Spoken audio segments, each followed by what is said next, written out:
Rainy season brings joy and happiness, but it poses a lot of challenges too. Eskom wishes to share the following tips to help you stay safe. Do not come close to any fallen poles or lines. Cordon off the site using tree leaves. Alert Eskom office or police. Warn others about the danger.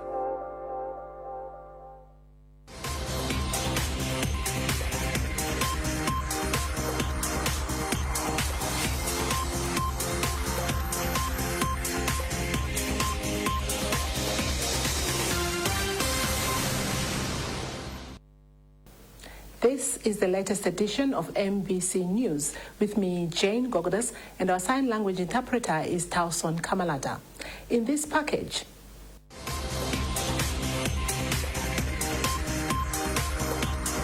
President Dr. Chakwera departs this Friday for Botswana to attend the Southern African Development Community Extraordinary Organ Troika Summit.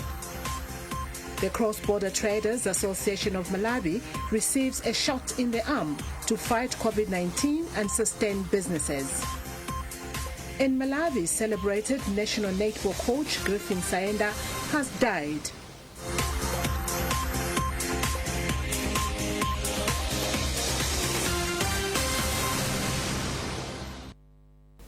Southern African leaders, including President Dr. Lazarus Chakwera, will meet in Gaborone, Botswana this Friday for an extraordinary summit to discuss emerging and security issues in the region. According to the Ministry of Foreign Affairs, the Malawi leader will depart Kamuzu International Airport at 8:45 in the morning. The president is expected to arrive later in the day through Kamuzu International Airport at 6:15 in the evening. The summit, which will be attended by the heads of state and government from Malawi, Botswana, South Africa, Zimbabwe, and Tanzania, will discuss emerging and security issues in the region and will be hosted by His Excellency Mokgweetsi Eric Kabaswe Masisi, President of the Republic of Botswana, and Chairperson of the SADC Organ on Politics, Defense and Security Cooperation. On Friday, 27th November 2020, President Chakwera is expected to address the summit. In a related development, SADC countries have been urged to institute a center for counter-terrorism to help minimize increasing threats of terrorism and insurgency in the region. The call was made during a ministerial committee of the Organ on Politics, Defense and Security Cooperation, which was meeting ahead of the summit of SADC leaders on Friday. Meanwhile, government has held the SADC Extraordinary Troika Summit as crucial in the promotion of peace and stability in the region. Blessings Kanache reports from Gaborone, Botswana. Malawi, South Africa, and Tanzania are troop contributing countries under the Forced Intervention Brigade of the United Nations in the Democratic Republic of Congo and Mozambique in order to discuss emerging peace and stability issues in the Southern African Development Community SADC region. The current chairperson of SADC Organ on Politics, Defense and Security Cooperation, President of Botswana, Dr. Mokgweetsi Eric Kabaswe Masisi, is hosting this extraordinary Organ Troika Summit at the Pagalani Golf Estate Hotel and Convention Center in Gaborone. The SADC Troika of the Organ includes Botswana, South Africa and Zimbabwe as the current, incoming and outgoing chairperson of the organ, respectively. Foreign Affairs Principal Secretary Lucky Sikwese said the meeting is very crucial. There are two major issues that the summit wants to consider.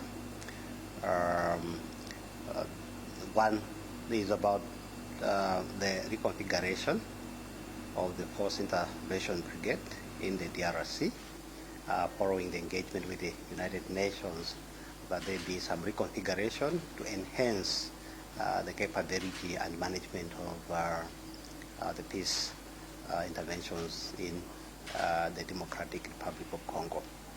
The secondary is coming at a time when the region is beginning to experience pockets of terrorism, which are bound to, if not quickly reacted to, are bound to disturb the the peace and security in the region, which is very important for the socio-economic development and integration of the SADC region's economic development efforts.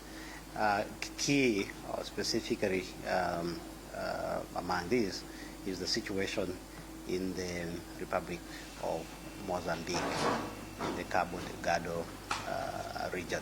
Chakwera also said currently all is set for Malawians living in Botswana and top government officials here to welcome the Malawi leader and other leaders to the summit. The SADC organ on politics, defense and security cooperation is the body whose overall objective is to promote peace and security in the region in line with Article 2 of the SADC Protocol on politics, defense and security cooperation. The Parliamentary Committee on Agriculture has urged ADMAC authorities to develop remedies that will facilitate easy offload of maize in its depots. Chairperson of the committee, Samia Suleiman, made the sentiments following a surprise visit to Malangalanga ADMAC in Lilongwe, aimed at monitoring progress of maize purchase from traders awaiting to offload grain. Charles Wahara reports.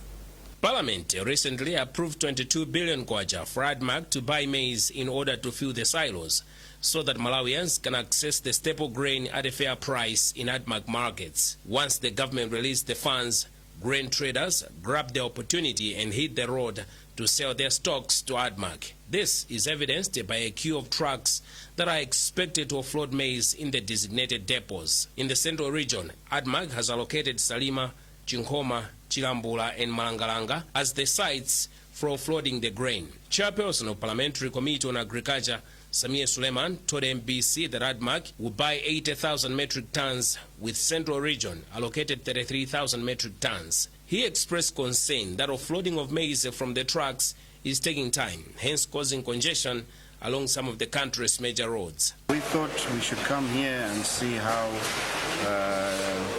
the purchases of maize are going on. Of course, we have also received complaints from the farmers and the traders that are bringing the maize to say that there's delays in offloading, in buying. We wanted to come and see for ourselves what is delaying the process. ADMAC Central Region Manager Dave Masaje attributed the congestion to manual collection of data and physical inspection of the grain to determine the quality. So far, so good. As Central Region, we have opened 4 depots.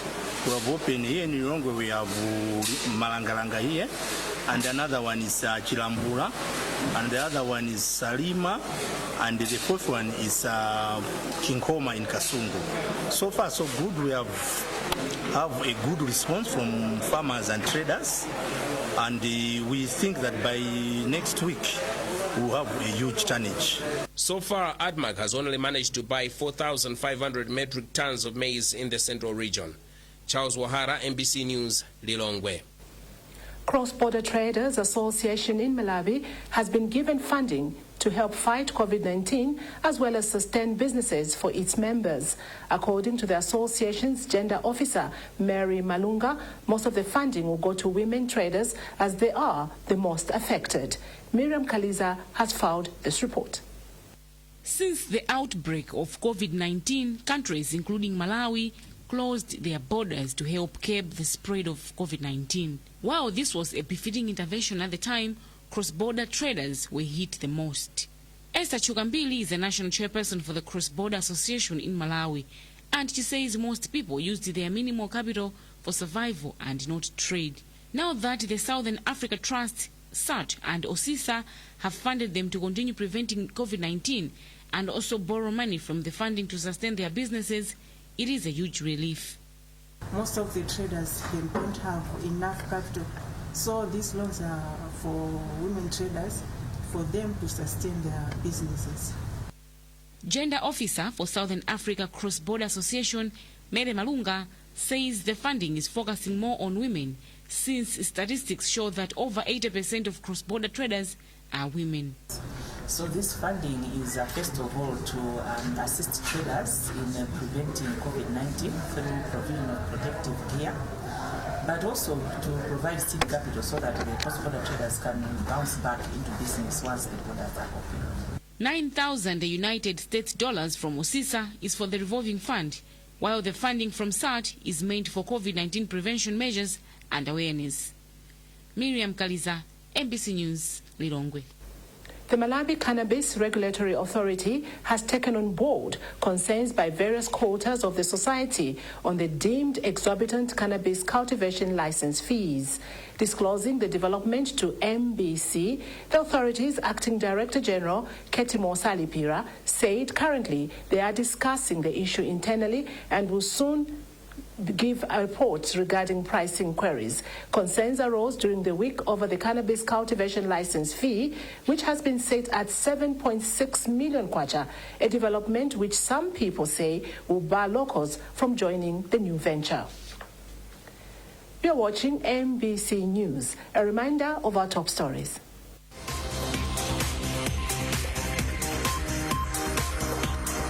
President Dr. Chakwera departs this Friday for Botswana to attend the Southern African Development Community Extraordinary Organ Troika Summit. The Cross-Border Traders Association of Malawi receives a shot in the arm to fight COVID-19 and sustain businesses. In Malawi, celebrated national netball coach Griffin Saenda has died.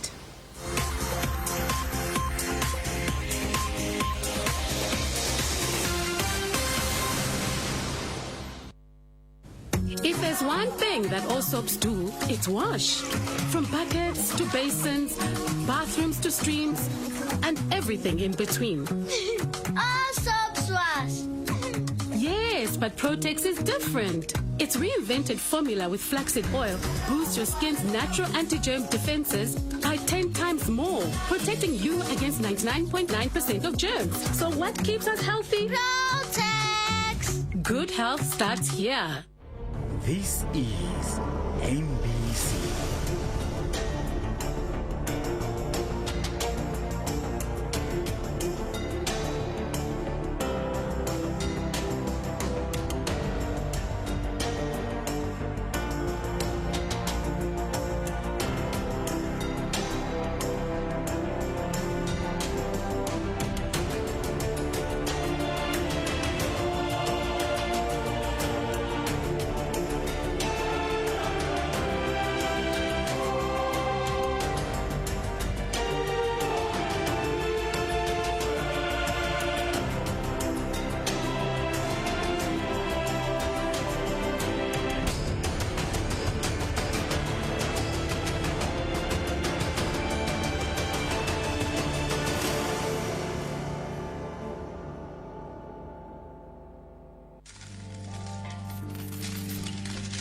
Make every tambala of your advertising budget count. Reach your target. Grow your brand with the market leader. MBC, your reliable, trusted, and mature companion. MBC, inspiring the nation.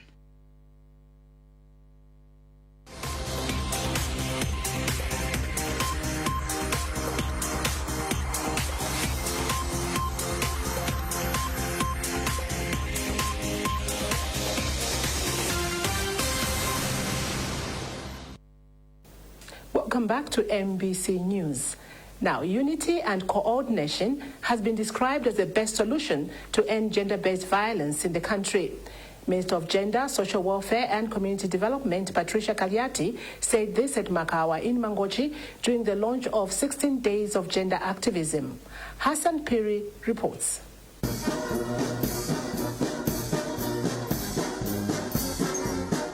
Malawi has launched the 2020 16 Days of Gender Activism, which the main event took place at Makawa in Mangochi. The main message during the launch was urging stakeholders to unite in the fight against gender-based violence. Stakeholders including the church, non-government organizations, traditional leaders, communities and the government need to join hands, putting up resources together and report gender-based violence for Malawi to end the vice. Minister of Gender, Community Development and Social Welfare, Patricia Kaliati, said said the government of Malawi is concerned with the rising cases of gender-based violence in Malawi. She said there is a need to have a new approach in the fight against gender-based violence. We need to have a different approach, and now we've launched the unity, the response, and also reporting, funding of the programs so that we might bring all these to an end. Second Deputy Speaker of Parliament Aisha Mambo Adams said the country has good laws, but enforcement has been a challenge. To enforce all the laws that are there and implement them. Apart from that, as I said, we'll also go back to Parliament. In her remarks, UN Women Country Representative Clara Anyangwe said Malawi can achieve a zero rate in gender-based violence if stakeholders unite. Perpetrators of violence must face the long arm of the law, and justice delayed is justice denied. Cases of rape against women and girls, defilement against young and adolescent girls, violence against old women, the family disputes are some of the choking issues dominating and suffocating peace for women and girls in Malawi. It is believed that if the country unites in the next 16 days and beyond denouncing gender-based violence, Malawi will remain a better place to live for women and girls. Hassan Piri, MBC News, Mangochi. Blantyre Tonse Youth and Hindu Social Group have embarked on a project to rehabilitate and drill boreholes in Blantyre Rural. People of Group Village Kameza in Blantyre are the first to benefit from the initiative. Mercy Zamawa with the details. This borehole was constructed in the late 1990s. It has served people since then up until some 7 years ago when it became malfunctioned. This, according to the village head Kameza, was a problem in terms of accessing water. The borehole was constructed in 1998. It has been in use, but about over 7 or 8 years, the borehole got damaged. So we had the problems because people now were using the Chilima River to draw water for use. And the water in the river was contaminated because of the sewer system, which was broken down from the industrial site.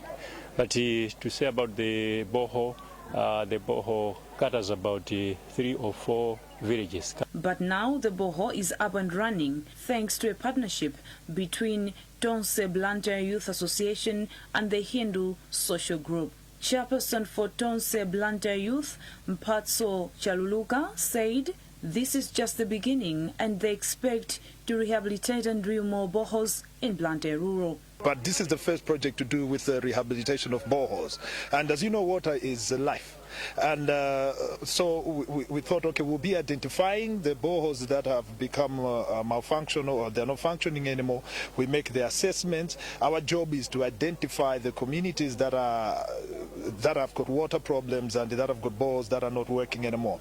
And of course, the project has got also the capability of actually placing or constructing boreholes in areas where there is completely none.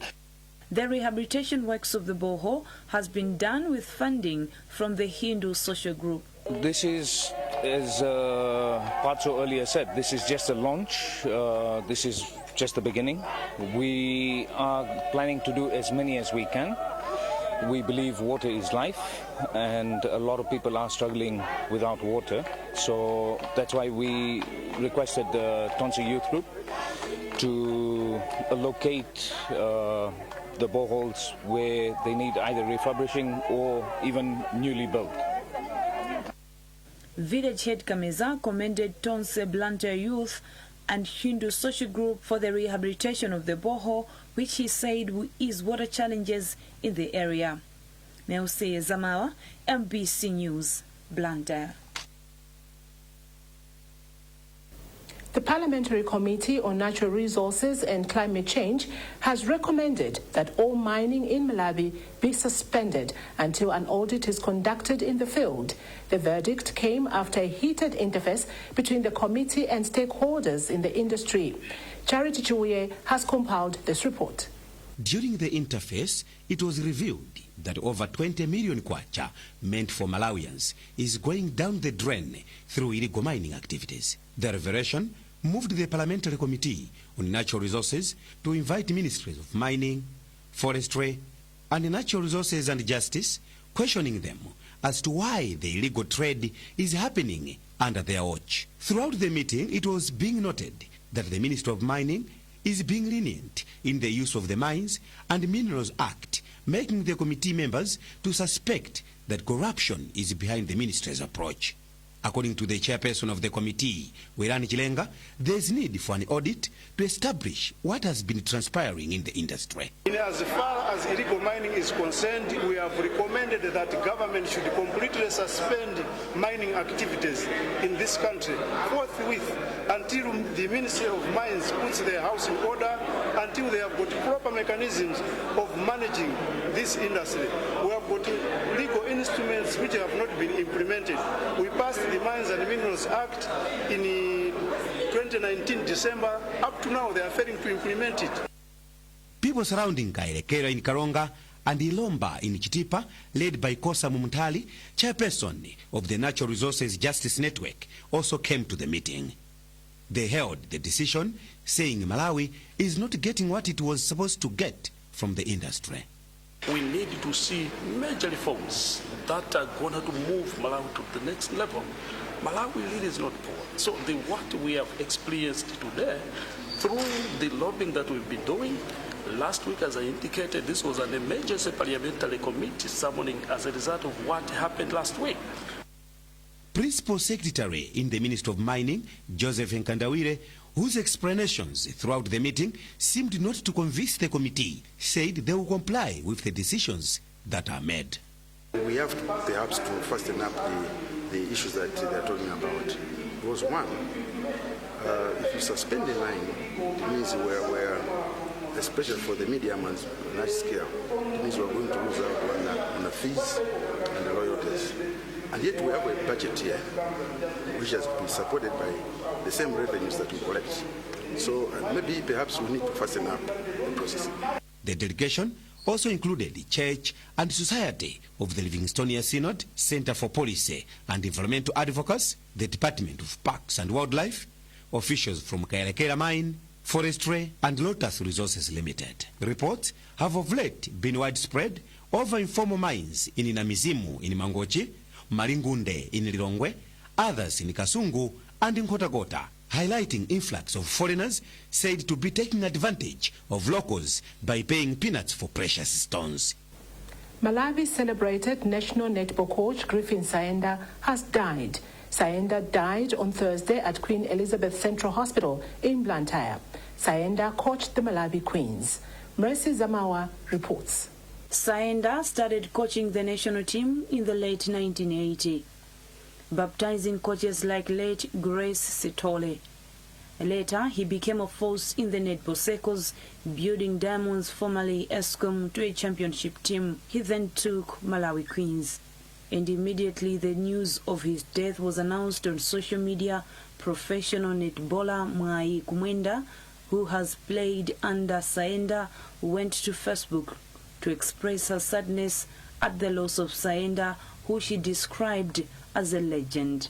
Saenda was coach for both national team and Diamonds, the team that built Kumwenda to professional levels. General Secretary of Netball Association of Malawi, Carol Babu, she said Saenda's death is a big blow to the netball fraternity. We at NAM, we are greatly affected and saddened by the untimely death of Mr. Saenda. Mr. Griffin Saenda was one of the national team coaches. He was a great mentor. You cannot talk of the Malawi Queen successes without mentioning Mr. Griffin Saenda's name.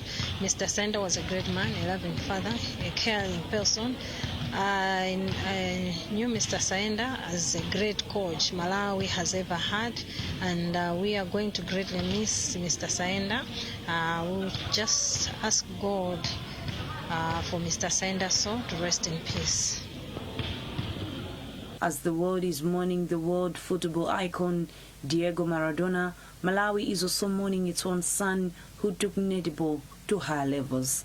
Among notable achievements, the ex-Southern Region Sports Development Officer Griffin Saenda led the Malawi Queens to the 2012 African Netball Championship victory in Dar es Salaam, Tanzania.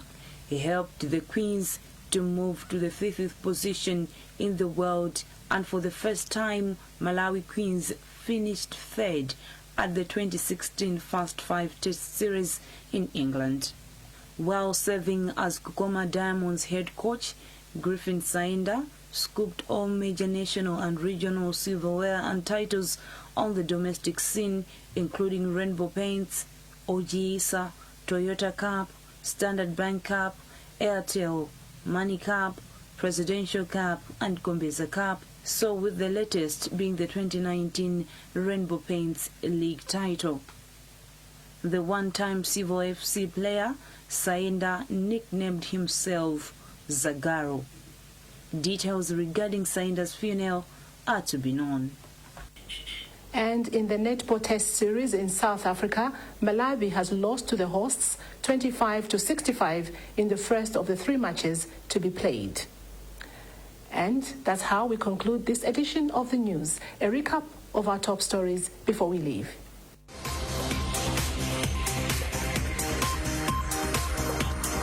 President Dr. Chakwera departs this Friday for Botswana to attend the Southern African Development Community Extraordinary Organ Troika Summit. The Cross-Border Traders Association of Malawi receives a shot in the arm to fight COVID-19 and sustain businesses. In Malawi, celebrated national netball coach Griffin Saenda has died.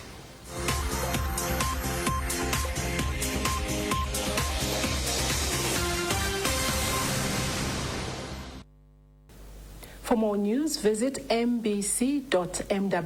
I'm Jayne Gogodus, and our sign language interpreter was Tauson Kamalata. Thanks for watching, and bye for now.